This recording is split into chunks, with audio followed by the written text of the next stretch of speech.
Hey, are you guys trying to connect your PS5 to your Beats headsets? These are like some Solo 2s, I believe. They're old ones, but then they work the same even for the new Beats Solos. And all you have to do is get one of these. Now, what this is a Bluetooth transmitter. You'll see that you cannot directly connect audio devices like like a earphone or earbud to your PS5. So what you have to do is buy one of these. This is a U-Green. It's really cheap and affordable and quite nice. All you have to do is stick it in the back right there. Go ahead, put that in. Once you do, you will see that sign right there where the headset pops up.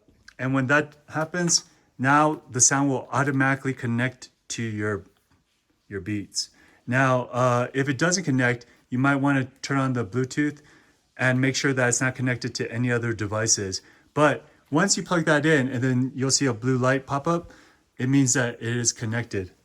So then go ahead and try that out at home. I hope it works. And I'll leave a link for one of these below. But thanks for watching. See you next time. Bye-bye.